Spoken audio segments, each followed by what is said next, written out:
Hello everyone, this is Leah from Manuscript Manager and welcome to our tutorial to show how an editor-in-chief assigns an associate editor.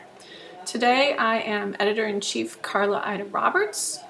You can see that I've logged into the program as Carla Ida Roberts and I am faced with three icons that show me the roles I can play within the program: author, reviewer, or editor-in-chief. And I will go ahead and click editor-in-chief. Okay, and by clicking Editor-in-Chief, I come into this Editor-in-Chief dashboard overview as Carla. Just to quickly explain what you're looking at, you have your journal logo at the top, your name, and in brackets, a little click area where you can change role if you've accidentally clicked into the wrong area. You have a search mechanism if you need to look up a particular manuscript or person, the dashboard overview, and your personal profile information here. You also have a sign out button, but for now we'll go back to the dashboard. Here we are at the dashboard for the editor-in-chief. There are four sections: the manuscripts to-do list, the monitor manuscripts list, the graphs section, and the reports section. For our purposes today, we are going to be assigning an associate editor to a new submission. New submissions are found on the to-do list because they require action right away, and you'll see that there are three. I'll go ahead and click New Submissions, and that will bring us to the next page. Here we are at the New Submissions page. You can see the number is still 3, and there are 3 submissions on the list. Each submission is broken up into 4 columns. The column on the left gives us basic manuscript information: the ID number, the submitting author, and the date submitted. In the next column, we have the editorial office contact for this particular manuscript, the editor-in-chief, that would be myself, Carla Ida Roberts, and the associate editor, which at this point is not assigned, and the number of days that this particular manuscript has been in review, in this case for manuscript 96, 12 days.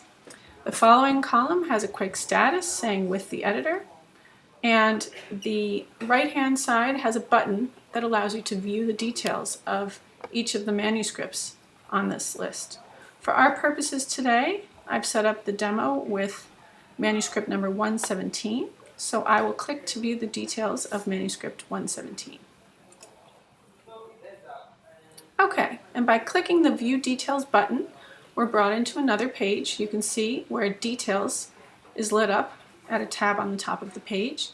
There are 2 more tabs, the Review tab and the Decision tab, which become relevant at later stages in the process. You also have a few arrows you can use to scroll forward or backward in your list of submissions in this Details view. For right now, we'll be looking at the details of manuscript number 117 in order to familiarize ourselves with the contents and be sure to choose the correct associate editor. Just as an overview, this page contains all the information that we have about this manuscript. It's a combination of what was submitted by the author in the submission process and information generated by the editorial office. On the upper right-hand corner, we have a quick status saying that the manuscript is ready for review, the date it was submitted, and the time it has been in review, which is 2 days. It tells us how many versions of this manuscript are circulating. We have 1 version in this program. It has not yet been revised. On the upper left side, we have the basic manuscript information. It is manuscript 117, the title, the type, the section, the category, the keywords, and the PDF that we use to review. If we click on the PDF, we can see the title page minus sensitive author information, the manuscript itself, and its diagrams and tables. It looks like everything's in order, and this is the place where we can read the manuscript and be sure that we understand the contents. Scrolling further down the page, we have the authors of the manuscript listed, and we also have other submission information that might be of use at this stage, such as the abstract or the accompanying letter. Again, by reading the abstract, the accompanying letter, and the actual manuscript itself, we will be aided in the process of choosing the correct associate editor, someone who shares this area of expertise. If we feel it's necessary, we can always add a flag or a note to this manuscript submission before we send it further in the process. And if there's something odd with the PDF file that should be sent along to the co-editor, we can check the original files of submission submitted by the author down here below in the Files section. Here they are. You can see that the title and author page is not visible to reviewers, presumably because there's sensitive author information on that page, but the other two documents are visible to reviewers, and that is also the way that it seemed in the PDF when we reviewed the document before. So everything seems in order with this manuscript.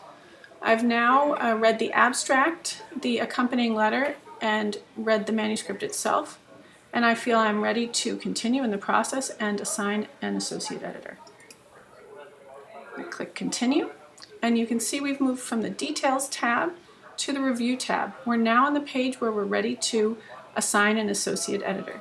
Just as an overview, again, you have a few of the key details on this page: the manuscript name, flags if they've been added, notes if they've been added, and the editorial staff overview, the editorial office contact, myself listed as the editor-in-chief, and the button that allows me to assign an associate editor now. I'm going to go ahead and click that button. And it says select person from box to assign. I'm going to click the arrow. Okay, for this particular journal, there are 2 associate editors to choose from. I am going to choose Andy Bear, and I'm going to assign and invite associate editor. By clicking that box to assign an invite, I'm brought forth to the email that is sent out to invite this associate editor.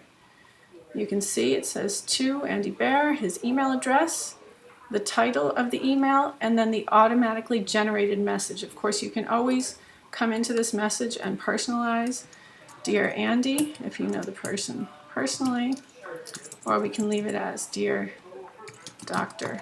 Bear, etc. But you have the opportunity to edit within this automatically generated message. Once you've done your edits to your liking, you can click Save and Send Email. And now you can see that the email invitation has been sent to Andy. Click Continue. And that brings us back to the Review tab page, where we can see that the associate editor, Andy Bear, has been assigned.